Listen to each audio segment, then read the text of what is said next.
ETV YouTube ఛానల్స్లో మీ వ్యాపార ప్రకటనల కోసం ఈ నంబర్కి కాల్ చేయండి.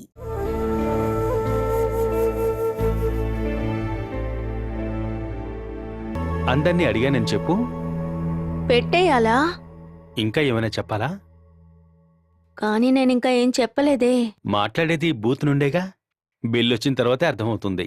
అయ్యయ్యో, అది కూడా కరెక్టే. ఆహ్, ఆ, ఇంటికి కనెక్షన్ రాగానే చెప్పు. ఇది కూడా చెప్పాలా? అయితే సరే, బాయ్. బాయ్.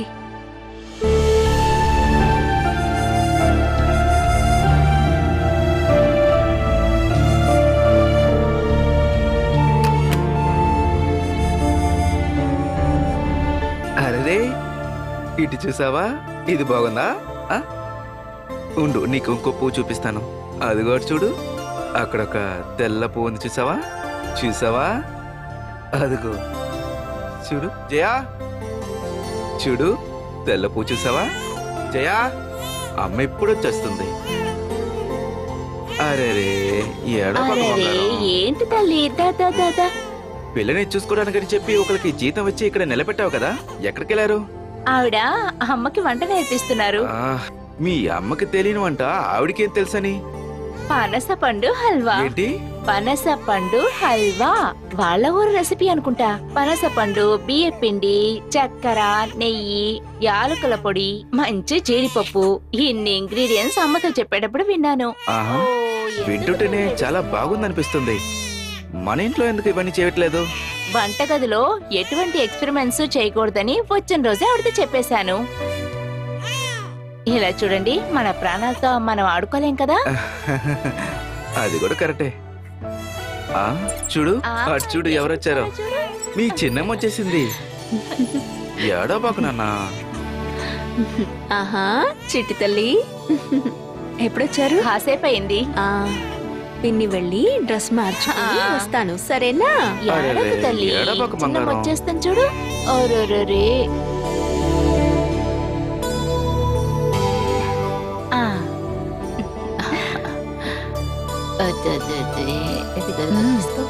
చాలా బాగుంది కదండి, తీసుకోండి.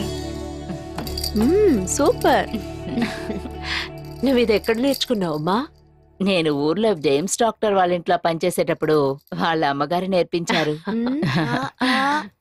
మావయ్య, చిత్తూరు పక్కన హోమియో డాక్టర్ వాళ్ళ స్థలం 20 సెంట్లు అమ్మటానికి ఉంది. మీకు కొనే ప్లాన్ ఉంటే చూద్దాం. ఆలోచిస్తాను. సిటీలో ఇప్పుడు చేయగలిగిన పెద్ద ఇన్వెస్ట్మెంట్ అనేది ఈ స్థలాలు కొనటం మాత్రమే. గంటకి ప్రాపర్టీ రేట్ పెరుగుతూనే ఉంది. ఇల్లమ్మిన డబ్బు ఖర్చు పెట్టేయకండి నాన్న. సరేలే, మీ నాన్నగారిని చూస్తే వేస్ట్ చేసేలా కనపడుతున్నారా? అది నీకే బాగా తెలుసుగా. బ్యాంకులో ఉన్న డబ్బుని చిన్న చిన్న అవసరాలకి తీయాల్సి వస్తుంది. అలా తీసేటప్పుడు మనకి కొంచెం కూడా లెక్క తెలియదు. చెట్టి తల్లి, ఇటు చూడు. 4-5 సంవత్సరాలుగా మిమ్మల్ని ఇక్కడికి రమ్మని అడుగుతూనే ఉన్నాను కదా. ఆ రోజు 3,000-4,000కి దొరికే స్థలాలన్నీ ఇప్పుడు 35-45 వేలు దాకా అయినాయి. 5 సంవత్సరాల్లో 10% పెరిగిపోయింది.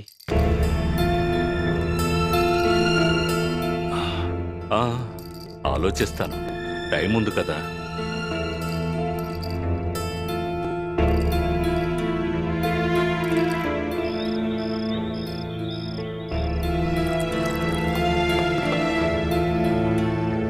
ఇంకొంచెం నీళ్లు కావాలా? వద్దు. ఎంత తాగినా క్లోరిన్ వాసన, ఆ టేస్ట్ పోనే పోవట్లేదు. ఇదంతా అలవాటు చేసుకోక తప్పదు కదా. పిల్లలు దేనికైనా అడ్జస్ట్ అయిపోతారు, పెద్దోళ్ళు అలా కాదు కదా. మనం కూడా సర్దుకుపోవాలి. ఊళ్ళో బావి, నీళ్లు, స్వచ్ఛమైన గాలి అవన్నీ ఇక కలల్లోనే చూడాలి. మీరిలా వెక్స్ అయిపోతే ఎలా? ఏం లేకపోయినా మనకిద్దరు మగపిల్లలున్నారు కదా. వాళ్ళు మంచి పొజిషన్కి వస్తే మనం భయపడాల్సిందే ఉంది. బాగానే సక్రమంగా పంపాలి కదా. ఆ పిల్లాడింట్లో ఎవ్వరూ ఏం ఆశించరు, అయినా కూడా మనం ఇవ్వాల్సింది ఇవ్వాలి కదా. అంతా పోయినా కొంచెం డబ్బు మిగులుతుంది కదా. అరే, ఏం చెప్పినా ఊ అని తలూపుతున్నారు. ఎవ్వరితోనూ ఏది ఓపెన్ గా చెప్పరు. బిజినెస్ స్టార్ట్ చేయడానికి ఈ సిటీ మంచి ప్లేస్ అని జయ మనోజ్ కూడా చెప్పారు. అయినా మీకెంత అనుభవం ఉంది కదా. కొత్తగా వ్యాపారం మొదలు పెట్టడానికి డబ్బెంత కావాలో నీకు తెలుసా? ఆ, ఇక్కడొక బట్టి కొట్టు పెట్టాలన్నా లక్షల్లో అవుతుంది. స్థలం రేటు కూడా అంతే ఉంటుంది. ఇక బిజినెస్ అనే కలలో కనద్దు.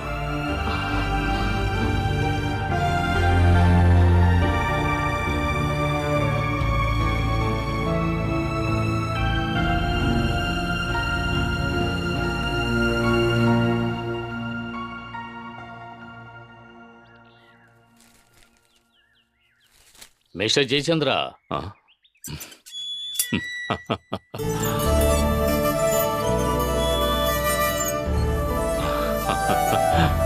హెల్దీ ఫ్యామిలీ మీది. చిన్న చిన్న తప్పులకు కూడా కోర్టు యాక్షన్ తీసుకుంటుంది కదా. ఇది నా భార్య ఇచ్చిన పనిష్మెంట్. ఇది మీకు శిక్షలా అనిపిస్తుందా మిస్టర్ జయచంద్ర? మన ఆరోగ్యం వేరెవరైనా వచ్చి చూస్తారా ఆ, ఏంటి? అది కూడా కరెక్టే. తీసుకో. అజయ్, ఆ? ఇదిగో. అటు చూసారా అమ్మా? విదేశాల్లో ఉండొచ్చిన వాళ్ళు కదా, ఈ వేషం మార్నింగ్ వాక్ అంతా వాళ్ళకి అలవాటైపోయి ఉంటుంది. నాన్నకి వాళ్ళు నచ్చినట్టే ఉన్నారమ్మా. రేపటి నుండి వాకింగ్ నాన్న స్టార్ట్ చేస్తారంట. నాన్న మాత్రం కాదు, మీరు కూడా వెళ్ళండి. హ్మ్, ఈ వయసులో ఇక నేను పరిగెత్తలేను, దూకలేను. ఉన్న ఆరోగ్యమే చాలు. రిమోట్ ఏరియాలో ఇంకా పస్తులే. గవర్నమెంట్ కి రెబల్స్ కి మధ్య పోరుంటుంది, కానీ సిటీలో అంత ప్రాబ్లం ఉండదులేండి. మేమున్నది ఆడిస్ అబాబైలో, capital city. అక్కడ మాకు ఎటువంటి ఇబ్బంది లేదు. మీ పెద్దబ్బాయి ఉద్యోగం ట్రై చేస్తున్నాడుగా, ఎథియోపియాలో ట్రై చేయమనండి. ఎథోపియా, నైజీరియాలో ఇండియన్స్ కి చాలా అవకాశాలున్నాయి. మంచి శాలరీ దొరుకుతుంది. ఆ, వాడికి ఇష్టమైతే ఓకే. చిన్నబ్బాయి చదువు ఏమైంది? ఇక్కడ 10th చదివిన వాళ్ళకు కూడా ఆఫ్రికాలో మంచి డిమాండ్ ఉంది. ఆహా, అజయ్ని నేనిప్పుడు జాబుకు పంపించడం లేదు. వాడిని ఇంజనీరింగ్ చదివించబోతున్నాను. గుడ్. ఇంజనీర్స్ కి రోజు రోజుకి డిమాండ్ ఎక్కువతూనే ఉంది, అది ముఖ్యంగా ఆఫ్రికాలో. ఇంకా మా అమ్మాయిని ఏ ఆఫ్రికన్కి ఇచ్చి పెళ్లి చేసి పంపమని చెప్పొద్దు. తనకు నేను ఆల్రెడీ ఓ అబ్బాయిని చూశాను. అయితే మిస్టర్ జయచంద్ర గారు బాధ్యతలన్నీ ముగించుకొని రెస్ట్ తీసుకోవాలనుకుంటున్నారా? ఆ, ఇంటికొస్తే ఓ కప్పు కాఫీ తాగి వెళ్ళొచ్చుగా. నడిచి అలసిపోయి ఉంటారు. వద్దు, థ్యాంక్స్. నా టైం టేబుల్, డైటింగ్ అంతా చూసుకునేది తనే. నేను గంట సేపు కంప్లీట్ గా నడిస్తేనే నాకు 2వ కప్పు కాఫీ ఇస్తుంది. చూడండి మిస్టర్ జయచంద్ర గారు, ఈ నొదిలేమంటే 10 నిమిషాల్లో నడిచి తిరిగి వచ్చేస్తారు. ఆ. నేను కూడా ఆయనతో నడిస్తే గంట నడుస్తారు. అంటే పిల్లల్ని చూసుకున్నట్టే అని చెప్పండి. మిమ్మల్ని మీ భార్య చూసుకుంటోంది.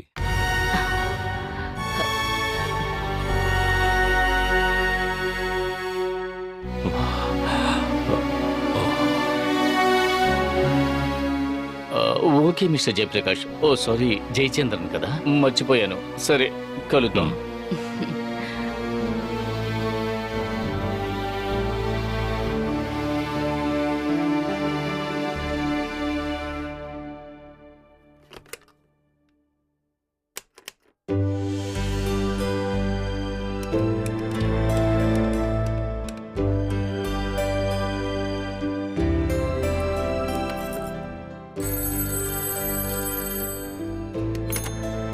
హలో.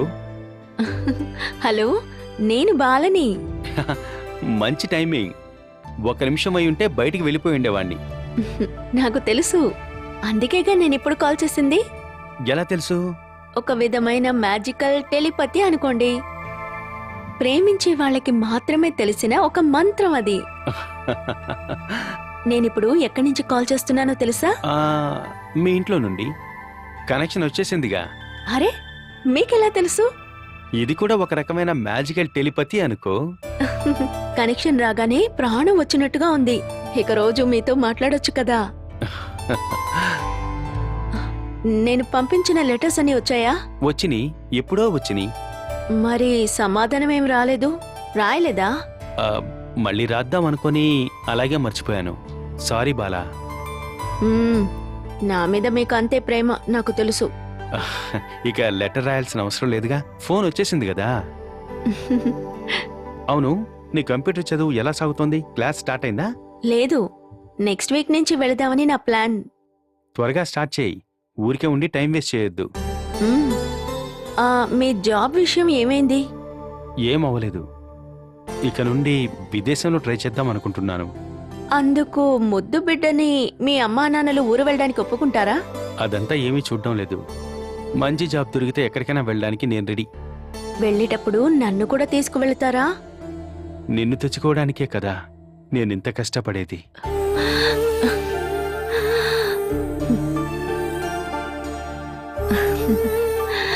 ఏంటి సైలెంట్గా ఉన్నావు? ఏం లేదు, ఎక్కడికి వెళ్ళినా నన్ను కూడా తీసుకువెళ్ళాలి.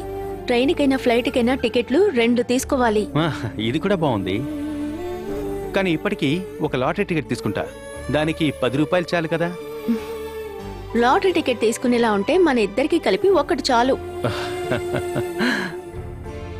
ఊరికే జోక్స్ అవి చెప్పి ఫోన్ బిల్ని పెంచొద్దు. కొంచెం పెరిగినా పర్వాలేదు, మీతో మాట్లాడి ఎన్ని రోజులైంది. అదే నిజమే. ఇంకా ఏమైనా చెప్పాలా? నేనింకా ఏమీ చెప్పలేదుగా. నువ్వలా అనుకుంటే ఆ లాభం టెలిఫోన్ డిపార్ట్మెంట్ది అనుకో. బిల్లొచ్చాక మీ నాన్న నీ చెవి పట్టుకుంటాడు.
అసలు నువ్వు ఎన్ని కాల్స్ చేస్తావు బాలా? నువ్వే చూడు ఎంత టైం మాట్లాడిందో. డిస్ట్రిక్ట్ మారితే కాల్స్ అన్ని ఎస్టీడీ అని నీకు తెలుసా లేదా? డబ్బు ఖర్చు పెట్టి నువ్వు మాత్రం కాల్ చేస్తే చాలా? కావాలంటే అతను కాల్ చేయొచ్చు కదా. అతను కూడా కాల్ చేస్తున్నాడమ్మా. మరైతే ఎలా ఇంత పెద్ద బిల్ వచ్చింది? ఇప్పుడు మీ నాన్న ఫ్యాక్టరీ ఓనర్ కాదు. ఇప్పుడు మనకి సరైన ఇన్కమ్ కూడా లేదు. ఏదో వచ్చే వడ్డీతో మన ఫ్యామిలీ ఓ విధంగా రన్ అవుతోంది. ఇదంతా నేను నీకు చెప్పాలా?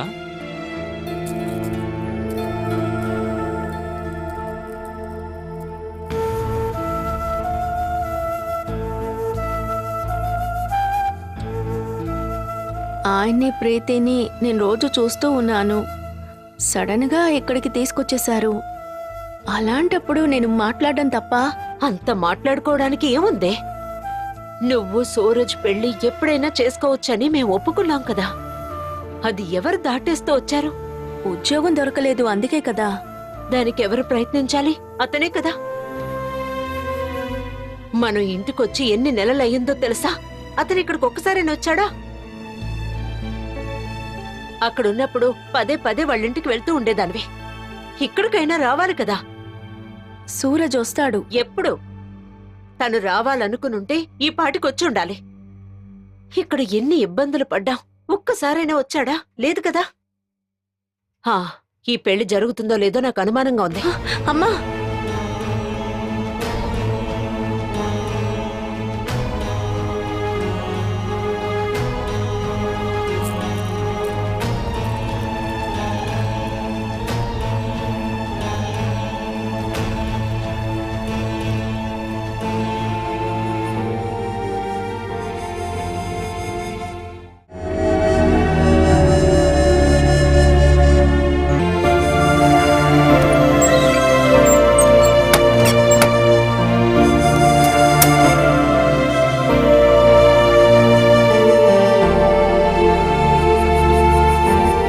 నన్ను చూడొద్దు.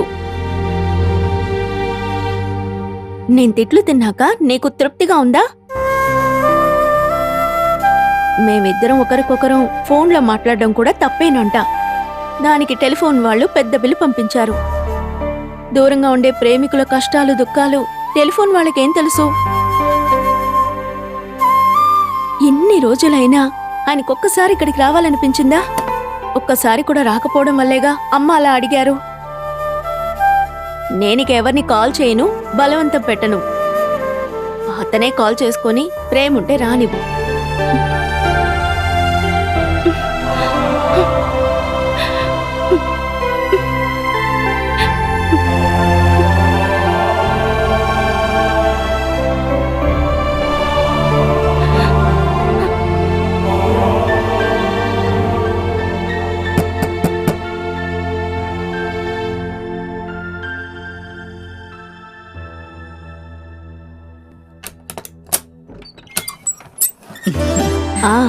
మీరా రండి. నిన్న మంచి మామిడి పళ్ళు దొరికాయి. జయాని అవి ఇచ్చిరమ్మని పంపించారు. అమ్మకిచ్చాను. అసలు ఇంతకీ నీకేమైంది? అంత డల్లుగా ఉన్నావు? సూరజ్ గారితో ఏమైనా గొడవ? నీ మొహం చూస్తేనే అర్థం అవుతోంది. లేదు లేదు, అటువంటిదేం లేదు. అప్పుడప్పుడు చిన్న చిన్న గొడవలు రావడం మంచిదే. ప్రేమించుకున్న వాళ్ళకి అది కూడా ఒక రకమైన సుఖమే. మీకు ఇందులో అనుభవం చాలా ఎక్కువ అనుకుంటా. అన్ని విషయాలు అనుభవంతోనే తెలుసుకోవాలా ఏంటి? మనిషిగా పుట్టిన వాళ్ళందరూ ఒక్కొక్కటిగా నేర్చుకోవాల్సిందే. ఏడవడం, నవ్వడం, ప్రేమించడం, గొడవ పడటం, బాధపడటానికి ఇవన్నీ ఎవరైనా నేర్పిస్తారా ఏంటి? ఇవన్నీ కలిస్తేనే జీవితం. పెళ్లి కూడా చేసుకోకుండా మీరు జీవితం గురించి బాగా తెలిసి పెట్టుకున్నారు. పెళ్లి చేసుకోవడం కూడా ఒక అదృష్టమే. ప్రేమించిన వాళ్ళని పెళ్లి చేసుకోవడం మహాభాగ్యం. నువ్వు ఎంతైనా ప్రేమించిన వాడిని పెళ్లి చేసుకుంటున్నావు, అది చాలు. ఇప్పుడొచ్చే గొడవలన్నీ అస్సలు పట్టించుకోకు. అరరే, చాలా టైం అయింది. పిన్ని గారితో చెప్పి నేను బయలుదేరతాను. సరే, మరి నేను వెళ్ళరానా?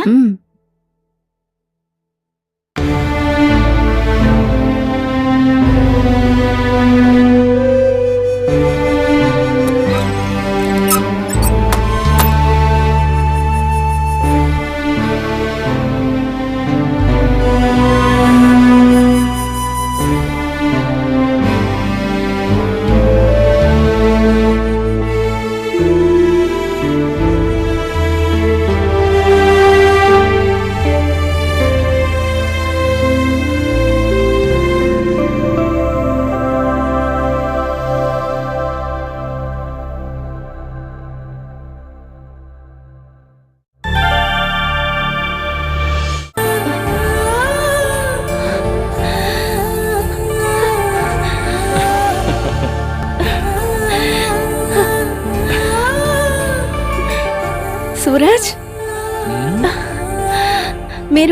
మీరెప్పుడు వచ్చారు? ఎలా వచ్చారు?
డబ్బు ఖర్చు పెట్టి నువ్వు మాత్రం కాల్ చేస్తే చాలా?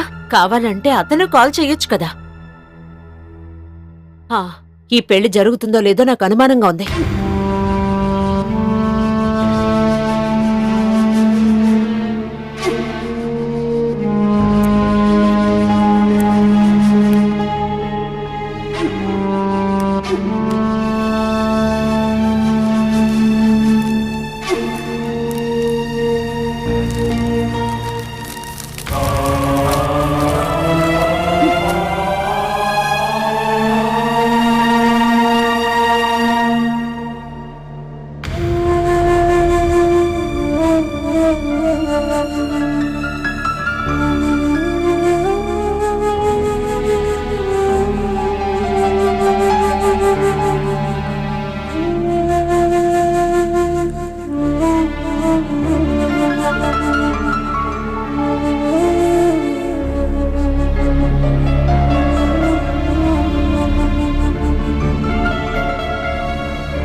నేనేమి నీకు డబ్బు ఇవ్వాల్సిన అవసరం లేదే ఏంటి? నీ దగ్గర నేను 10 రూపాయలైనా అప్పు తీసుకున్నానా? లేదే. కాబట్టి నువ్వు డబ్బు విషయం నా దగ్గర మాట్లాడద్దు. నా భార్యే నన్ను ఇక్కడికి పంపింది. నీ చెల్లెలు, తన కోసం మాట్లాడే హక్కు నాకుంది. నీ అర్హత ఏంటో నువ్వే వెళ్ళి తనతో చెప్పేయ్.